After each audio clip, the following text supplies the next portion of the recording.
Bismillahirrahmanirrahim. Alhamdulillahi rabbil alamin wa bihi nasta'in ala umuri dunya waddin. Wassalatu wassalamu ala asyrafil anbiya wal mursalin sayyidina Muhammadin wa ala alihi wa sahbihi ajma'in. Qala al-musannif rahimahullah wa nafa'ana bi ulumihi fid dharain amin. Al-hadithur rabi', hadis yang keempat tentang ciptaan manusia dan tempat kesudahannya manusia.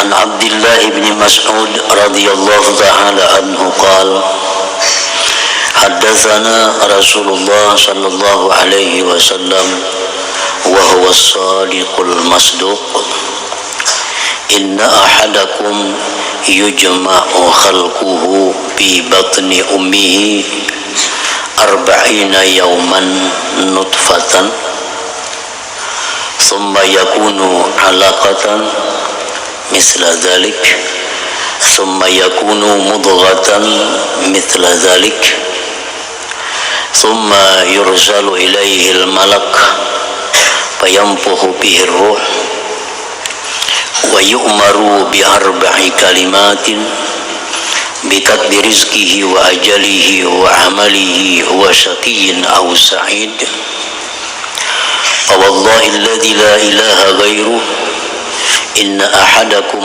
ليعمل بعمل أهل الجنة حتى ما يكون بينه وبينها إلا ذراع فيسبق عليه الكتاب فيعمل بعمل أهل النار فيدخلها وإن أحدكم ليعمل بعمل أهل النار حتى ما يكون بينه وبينها إلا ذراع فيسبق عليه الكتاب فيعمل بعمل أهل الجنة فيدخلها muttafaq alaihi.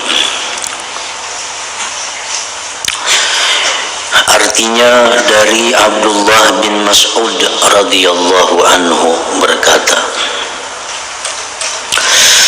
telah bercerita akan kami oleh Rasulullah sallallahu alaihi wasallam, dan baginda Rasulullah adalah seorang yang bergelar as-sadiqul masduq. Maksudnya orang yang benar dan dibenarkan oleh orang lain. Beliau bersabda, sesungguhnya seseorang kamu dihimpunkan ciptaannya di dalam perut ibunya selama 40 hari dalam keadaan air mani, nutfah. Kejadian manusia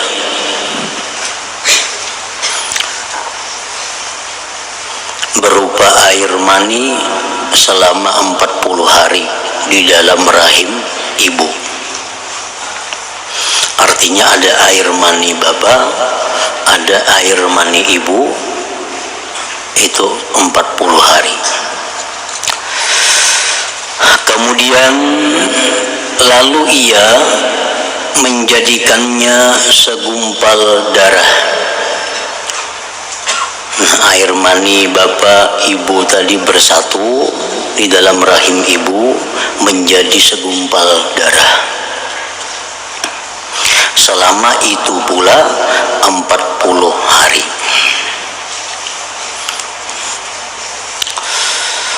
Kemudian lalu Allah menjadikannya segumpal darah tadi sekatul daging, segumpal daging. Selama itu pula 40 hari juga. Jadi sudah 3 kali 40 hari berasal berupa air mani, 40 hari berupa segumpal darah, kesatuan dari mani bapak dan ibu tadi. Kemudian segumpal darah tadi sudah habis 40 hari menjadi segumpal daging 40 hari. Itu rahasia daripada Allah. Kenapa masa itu 40 hari prosesnya. Kada 50 hari, kada 30 hari, tapi 40. Berupa air mani 40, segumpal darah 40, segumpal daging 40. Nah, yang jelas menurut keterangan sebahagian para ulama, dari 40 hari itulah banyak kejadian-kejadian yang merupakan sumbernya dari 40 hari itu. Banyak amaliyah, banyak amal-amal yang ditentukan oleh Rasulullah SAW 40 hari. Contohnya, barang siapa sembahyang berjamaah selama 40 hari berturut-turut, kada pernah pray, kada pernah masbuk, 40 hari sembahyang berjamaah, maka orang ini akan mendapat suatu kelebihan berupa terbebas daripada kemunafikan dan terbebas daripada api neraka. Itu diambil 40 hari. 40 hari itu ambilannya dari kejadian manusia di dalam rahim ibu. Sebab apabila amal ibadah itu dilakukan terus-menerus selama 40 hari, maka amal ibadah itu akan menyatu dengan tubuh manusia. Nah, amal ibadah itu akan menjadi darah daging dengan manusia, sehingga kada akan bisa ditinggalkannya lagi 40 hari. Seperti lagi contohnya, barang siapa yang sembahyang berjamaah, sembahyang fardu, barang siapa yang sembahyang fardu di masjid Nabi 40 kali sembahyang fardu. Nah, itu kan ada fadilat, ada keutamaan, kelebihan juga. Dia akan terbebas dari kemunafikan, terbebas daripada api neraka 40 kali.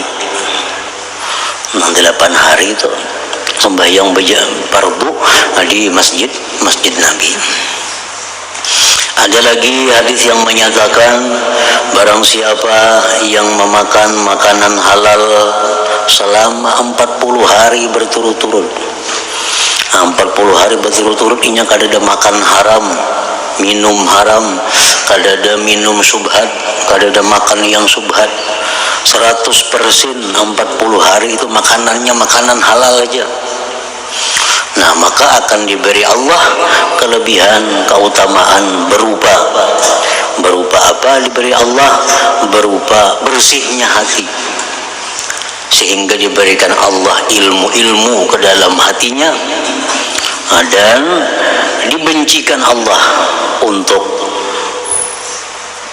mencari kelebihan daripada dunia ini 40 hari. Jadi banyak amal ibadah itu 40 hari atau 40 kali. Itu tujuannya adalah untuk menjadikan amal ibadah supaya menyatu dengan darah daging kita.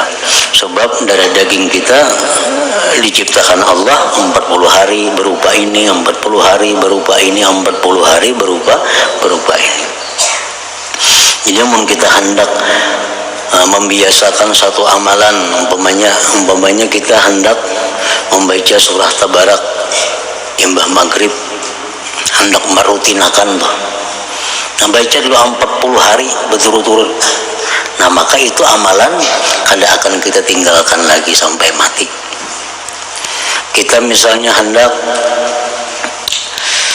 sembahyang duha, tiap hari hendak sembahyang duha itu misalnya 4 rakaat. hendak itu terus menerus. Nah, coba 40 hari terus menerus jangan pray. Nah, maka kita akan meninggalkan lagi sembahyang duha itu. Jadi amal ibadah apa bila kita hendak meneruskannya, hendak merutinkannya, 40 hari pertama dulu. 40 hari jangan pray. Bila sudah 40 hari, dia akan menyatu dengan diri kita dan kadang akan hilang lagi.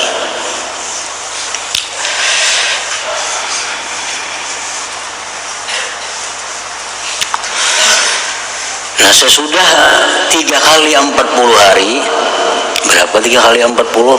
120 hari. Berapa bulan tuh? 120 hari, 4 bulan.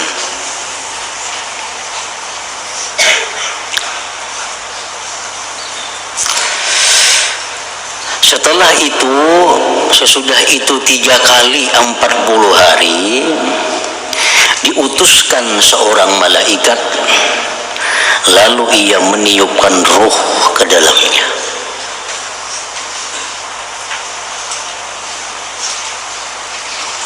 Ada sebagian ulama yang mengatakan terjadinya peniupan ruh ke dalam anak dalam perut ibu tadi pada waktu 4 bulan 10 hari. Ini janin nih, sudah berumur 4 bulan 10 hari. Itu ditiupkan roh. Nah, makanya itu iddah seorang perempuan yang ditinggal mati oleh suaminya berapa? 4 bulan 10 hari keiddahnya. Nah, itu karena kejadian-kejadian itu biasanya kalau sudah berlalu selama 4 bulan lebih, kejadian itu akan sudah hilang atau kada kuat lagi di dalam hati kita. Kita bisa berpisah dengan sesuatu atau seseorang yang kita cintai. Berpisah itu ada perasaan berat, ada perasaan sedih. Hari demi hari, hari demi hari. Nah, begitu sampai 4 bulan itu biasa itu sudah normal. Makanya iddah perempuan itu yang ditinggal wafat suaminya 4 bulan 10 hari hanya boleh kawin. Karena biasanya masa 4 bulan 10 hari itu sudah kenangan dengan orang yang dicintai itu sudah mulai hilang. Nah, roh ditiupkan di dalam perut ibu tadi 4 bulan 10 hari. Dan malaikat itu disuruh oleh Allah menulis, dan malaikat itu disuruh dengan 4 suruhan, menulis 4 suruhan, yaitulah dengan menulis rezekinya. Rezekinya orang ini ditulis oleh Tuhan. Berapa rezekinya orang ini semasa-masanya ada roh di dalam tubuhnya itu. Apakah rezekinya ini luas, apakah rezekinya ini sempit, ditulis di situ. Yang kedua ditulis ajalnya.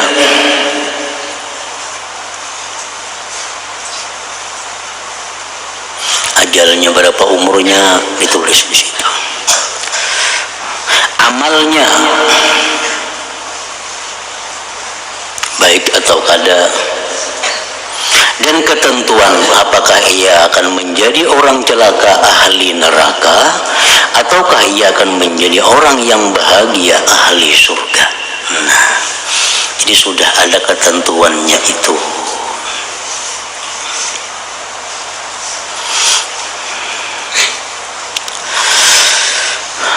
Demi Tuhan yang tiada ada Tuhan kecuali hanya Allah, hanya Dia, sesungguhnya seseorang kamu beramal dengan amalan ahli surga, sehingga tidak ada antaranya dan antara surga itu kecuali hanya 1 hasta saja.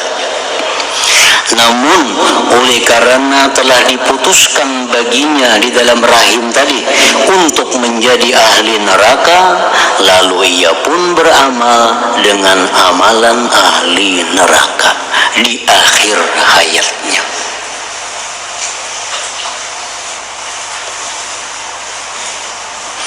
dan akhirnya ia masuk neraka. Kalau orang yang sudah ditentukan Allah di dalam rahim itu penghuni neraka, pastikan neraka. Walaupun pak ibadah orangnya, taat orangnya, tapi dalam rahim sudah ditetapkan dia ini ahli neraka.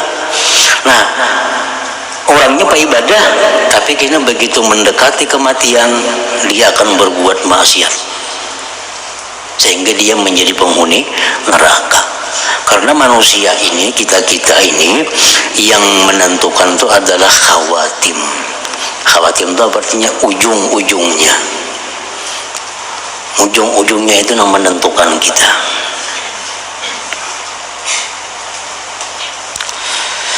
Sesungguhnya ada, dan akhirnya ia masuk neraka. Sebaliknya, sesungguhnya ada seseorang kamu yang telah beramal dengan amalan ahli neraka, sehingga tidak ada antaranya dan antara neraka itu kecuali hanya satu hasta saja.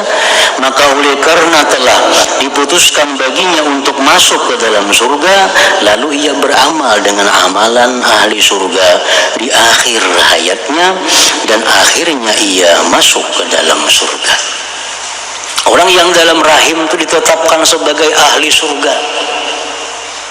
Sekali lahir orangnya beramal kayak amalan orang-orang ahli neraka, maksiat saja gawiannya.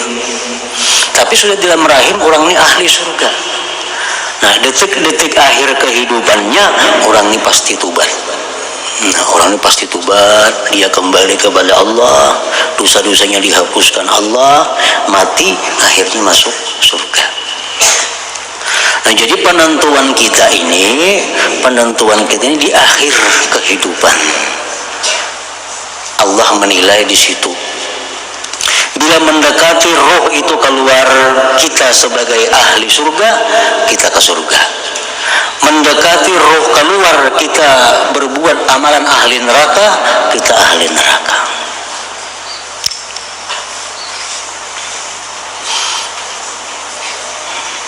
Nah, apa hikmahnya? Maka Allah itu menentukan nasib manusia ini di ujung. Hadis Nabi mengatakan innamal a'mal bil khawatim. Hanya saja amal manusia itu yang menjadi perhatian Allah secara khusus adalah di ujung. Nah, jadi orang yang selama ini masih buat maksiat, berbuat dosa, itu belum tentu lagi ahli neraka, karena dia belum sampai detik-detik akhir hidupnya. Orang yang selama ini ahli taat kepada Allah, ahli menuntut ilmu, belum tentu itu ahli surga, karena menunggu detik-detik akhirnya apakah dia bisa mempertahankan amal itu sampai detik akhir atau kada. Nah, hikmahnya yang kita dapatkan adalah supaya orang-orang yang selama ini taat lawan Allah jangan merasa asa masuk surga. Nah, jangan merasa asa masuk surga, karena kada tahu lagi akhir perjalanan. Orang yang selama ini ahli maksiat kepada Allah, jangan merasa ahli neraka, jangan putus asa. Aku ini harapan lagi sudah kebanyakan dosa, jangan, karena ditentukan kayaknya pada detik-detik akhirnya. Nah, finishnya orang boleh juan buka, boleh juan buka. Si A lawan si B belum buka balajuan, si A ini laju, si B ini betul di bagaman lagi sakilan sampai ke finish, rabah si A nih. Nah kalau lagi balangkah, nang si B ini jalan aja, akhirnya sampai ke finish. Nah mana nang manang nang B ini, karena dia bisa sampai ke finish dengan selamat. Si A nang pelajunya tadi beberapa rabah orangnya, karena gitu napa-napa. Nah kayak itulah contoh perjalanan manusia itu. Nang ahli ibadah jangan sombong, jangan merasa asa ke surga, asa pembaiknya pada orang, kada tentu. Nang ahli neraka jangan putus asa, nang berbuat gawian-gawian maksiat jangan putus asa. Siapa tahu kena Tuhan memberi petunjuk di akhir hidupnya. Ada diceritakan dalam kitab Syarah Arba'in Nawawiyah, laki dan perempuan. Nah laki ini agama Islam, nang bini ini agama Nasrani. Kedua-dua ini manusia karindangan, nang karindangan.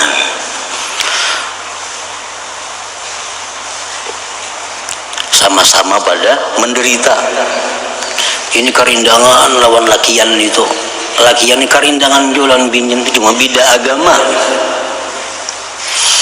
Garing kedua-duanya. Garing. Karena nasaikung melamar kada kawa. Bila kada beragama Nasrani maka kada terima orang.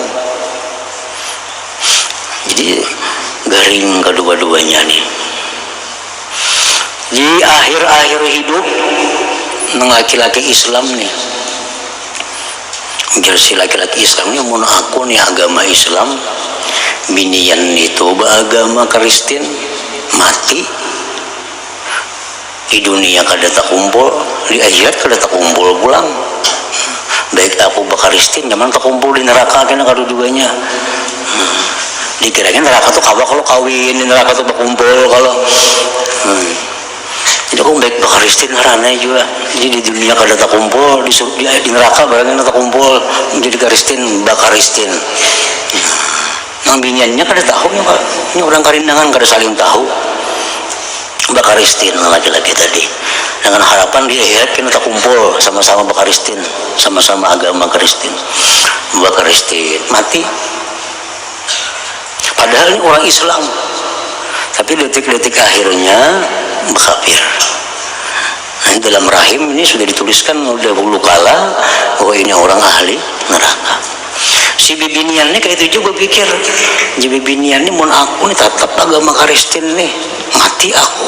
Inya Islamnya kada tahu pada Kristen, inya Islam kada tak kumpul aku di akhirat kena. Baik aku Islam marana juga bibinian tadi. Nah, Islam nang bibinian tadi mengucap syahadat inya mati. Nah mati nang perempuan ini nang sekian tahun ini jadi Kristen Islam mati masuk surga. Lakian tadi nang sekian tahun Islam akhir hayatnya masuk Kristen jadi ahli neraka. Nah kejadian seperti ini bisa menimpa seluruh manusia, bisa menimpa siapapun. Orang dulunya baik kelakuannya, sekali hendak mati berubah. Orang dahulunya jahat kelakuannya, begitu hendak mati insaf tobat. Nah itu banyak.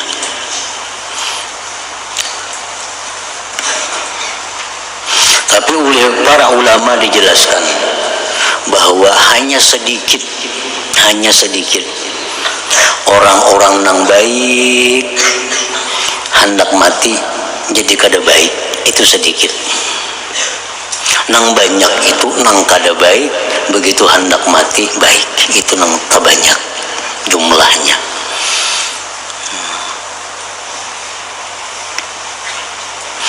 Jadi yang ditakuti oleh setiap manusia adalah sabiqah wal khatimah. Nah, yang ditakuti itu sabiqah dan khatimah. Bila kita ingat sabiqah, bila kita ingat sabiqah, sabiqah turunnya nang terdahulu. Nang terdahulu apa? Ketentuan dalam rahim. Lalu kita kada tenang. Karena kita kada tahu apakah kita ini ahli surga atau neraka. Kita ingat dalam rahim kita ini ditulis sudah, cuma kita kada tahu apakah kita ini. Nah keingatan sabiqah itu kita jadi risau. Nah yang kedua lagi takut akan khatimah. Khatimah ini menggiring sabiqah. Bila sabiqah ini surga, khatimahnya pasti husnul. Bila sabiqah ini jahat, khatimahnya pasti su'ul. Nah su'ul khatimah. Nah para ulama menjelaskan tanda-tanda kita nih, apakah dalam rahim itu ditulis ahli surga kah atau ditulis ahli neraka kah? Nah ada tanda-tandanya. Tanda-tanda ini bukan artinya 100% tidak ada, tapi menjurus, mengarah ke sana. Satu tanda-tandanya kama qala ba'dhum at-tahawun lissalah, merimihkan sembahyang. Nah, merimihkan sembahyang. Ya, kadang-kadang sembahyang, kadang-kadang sembahyang di luar waktunya, dirimihkannya, dianggapnya sembahyang tuh kada apa-apa. Hendak sembahyang dalam waktu, ini kesibukan pekerjaan, waktu sembahyang masuk kayak nagin malam aja di kagak aku lagi aur. Nah itu artinya merimihkan sembahyang. Bila kejadian itu sering kali terjadi pada seseorang, ini tandanya, ini ada tanda dalam rahim ibu itu berarti ditulis ini ahli neraka. Tahun amun nang kada sembahyang itu sudah nyata, kada kisah lagi. Nggak ada sembahyangan lagi orang itu sudah nyata nih tuh, ini nang meremehkan. Banu sembahyang, banu kada, banu kesibukan apa, sembahyang ditunda, dikalahkan dari kesibukan dunia. Nah kalau itu pekerjaannya macam itu, artinya jadi kebiasaannya seringkali macam itu. Nah ini orang ada tanda apa? Tanda jahat di ujung, tanda jahat di akhir hayat. Yang kedua, ujar sebagian ulama, tandanya itu lagi adalah wasyurbul khamar, minum arak, minum yang membuat utun, yang membuat mabuk, baik itu ubat, baik itu cair, baik itu daun, baik apa. Pokoknya bila minum itu, bila menghisap itu, bila menelan itu, akal jadi hilang. Nah orang yang ketujuh ini berarti itu orangnya sudah ada tanda apa? Tanda dalam rahim itu dicatat, ditulis sebagai ahli neraka. Tandanya. Yang ketiga tandanya lagi wa adzal muslimin. Nah artinya adzal muslimin itu apa? Menyakiti orang muslim, menyakiti orang muslim. Untuk mendapatkan kemenangan, orang Islam disakitinya, curang. Untuk mendapatkan keuntungan dunia, orang Islam disakitinya. Walaupun ahli ibadah orangnya, penyembahyang orangnya, tapi pekerjaan orang ini menyakiti orang Islam. Karena hendak mencapai tujuannya, kedudukannya kah, kekayaannya kah, atau orang yang kada mau rugi, biar orang lain sakit. Nah sama aja juga. Ini kada hendak rugi, biar orang lain sakit. Nah ini menyakiti juga ngarannya. Bila megawian kita macam itu, nah itu alamat juga kena di ujung-ujungnya itu, di ujung-ujungnya itu kena su'ul khatimah, menyakiti orang muslim. Jadi mun kita bagawi, berusaha, apa, jangan sampai menyakiti orang muslimin. Gawian kita itu, usaha kita itu, baik mengganggu ketenangan orang, baik mengganggu kenyamanan orang, baik mengganggu kebahagiaan orang, baik merugikan orang, jangan. Artinya lebih baik kita ini rugi tapi kadang menyakiti orang, karena kerugian kita ini satu mat aja diganti Allah. Kita ini rugi karena supaya orang jangan sakit, berugi kita diganti Tuhan itu kan sampai seminggu begini diganti Tuhan. Tapi amun kita mempertahankan kadang hendak rugi biar orang lain sakit, nah ini bahaya, itu bahaya. Apalagi tanda-tandanya orang yang dalam rahim ibu dicatat sebagai orang ahli neraka itu wa uququl walidain, durhaka kepada dua ibu bapak atau salah satunya. Durhaka. Kayak apa garang ngaran durhaka lawan ibu bapak itu? Hadis Rasulullah yang lain menyatakan, man ahzana walidai faqad aqahuma, atau kama qala Rasul. Siapa yang membuat sedih orang tuanya, durhaka ngarannya. Orang tuanya jadi sedih. Kuitannya kada berduit, datang sana kar sepeda motor. Tuh kan sepeda motor, udah kada aku selokot rumah. Duitnya mana kuitan? Kuitan jadi sedih karena anaknya membuat sedih. Siapa yang membuat sedih ibu bapaknya, faqad aqahuma, berarti dia durhaka. Kada sarana menampiling lawan kuitan, kada sarana berkata kasar lawan kuitan. Apapun yang membuat kuitan jadi sedih gara-gara kita, durhaka ngarannya. Bila macam itu kelakuan kita, berarti dalam rahim ibu itu dahulu kita ditulis ahli neraka ngarannya.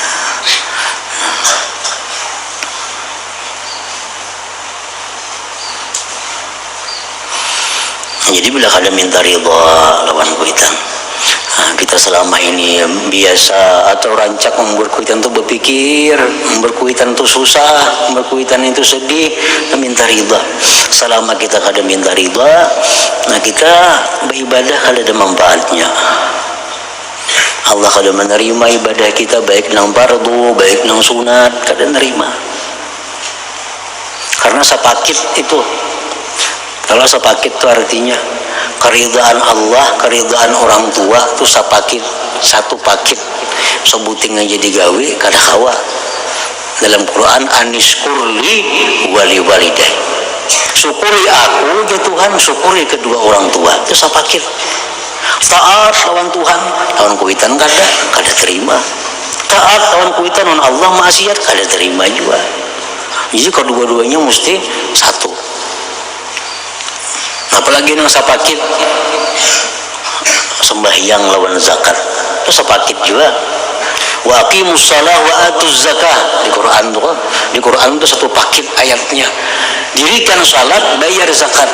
Orang yang penyembahyang tapi kada diris zakat, kada terima sembahyangnya. Kada terima sembahyangnya. Orang berzakat bujur tapi kada penyembahyang, kada terima juga zakatnya. Karena itu satu paket. Wa aqimus shalah wa atuz zakah, laksanakan sembahyang dan bayar zakatnya.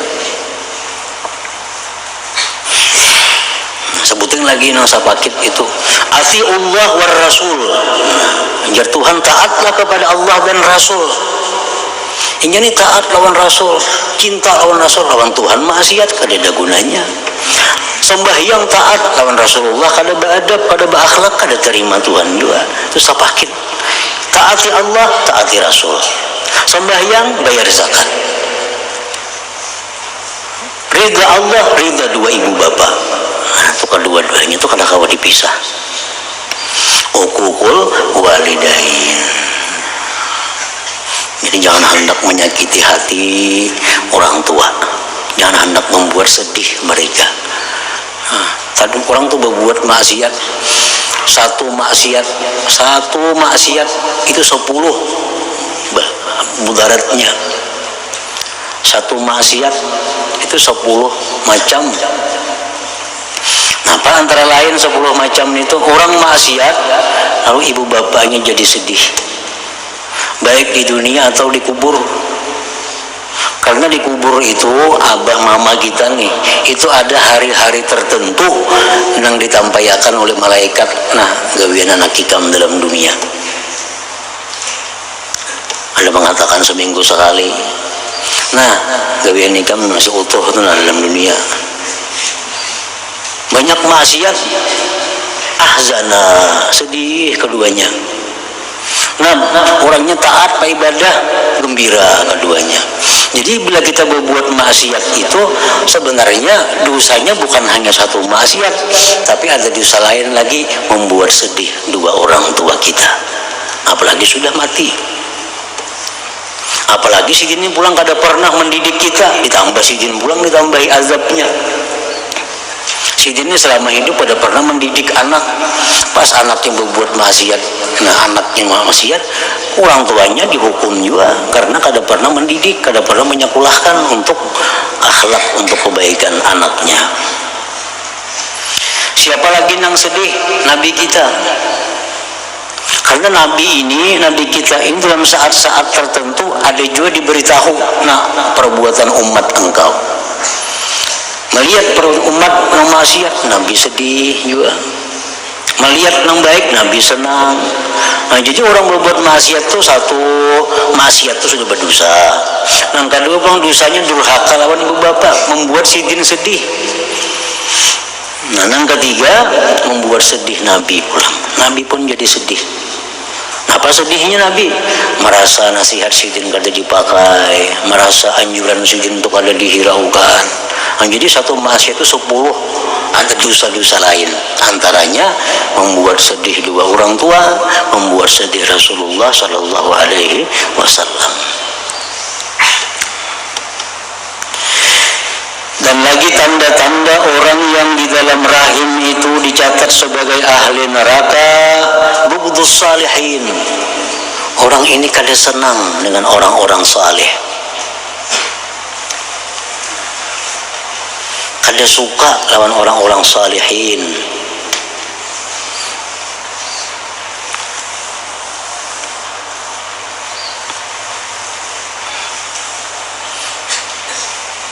Orang saleh itu mestinya dicintai. Kenapa? Karena Allah cinta kepada mereka. Kita memusuhi, nah ini tandanya juga, tanda. Kemudian lagi musirrun ala zina. Orang yang di dunia ini ketujuh melakukan zina. Ketujuh melakukan zina. Arti ketujuh melakukan zina itu bukan rancak sekali, tapi kada betubat itu ketujuh ngarannya. Suahnya berzina dulu 20 tahun telah lalu, tapi sampai sekarang kada pernah disesali. Itu ngarannya ketujuh. Nah ini, jadi aku kada rancak juga aja, bukan kada rancak itu sekali, tapi memang kada pernah disesali. Itu ngarannya adalah ketujuh. Warriba, nah orang ini musirrun ala riba, mengakali riba. Berhubungan lawan nang bunga bebunga duit. Mati pas masih menggawi itu. Na'udzubillahi min dzalik. Orang mati duit masih ada hutang di bank, ada pinjam di bank, ada mbak. Allah Rabbi musirrun ala riba. Berarti tanda dalam rahim ibu tuh orang ini ditulis sudah ahli neraka itu. Itu banyak lagi tanda-tanda yang lain daripada itu, sebagian daripada tanda alamat. Jadi bila dalam diri kita ini ada salah satu di antara itu tuh, adalah yang tadi disebut salah satunya dalam diri kita, berarti ada tulisan juga dahulunya dalam rahim kita, ibu itu. Memperimih sembahyang, memperinting sembahyang. Sembahyang itu jangan diperinting, jangan ditinggalkan karena khawatir kerugian dunia, karena khawatir kada sempat waktu mengejar dunia, mengejar akhirat. Kada boleh. Sembahyang itu ada waktu, jangan di luar daripada waktu itu. Bila di luar pada waktu itu karena mencapai mengingini sesuatu, merimihkan sembahyang ngarannya. Memotor kah di kendaraan kah? Sampai waktu sembahyang sudah nah. Ini sampai sembahyang dah. Amun aku kada singgah nih, menerusakan tak keluar sembahyang. Nah, makanya daripada Allah Ta'ala sayang lawan kita, Allah Ta'ala cinta lawan kita, sembahyang itu dibulihakan Tuhan dalam perjalanan itu jadi 2 4 rakaat.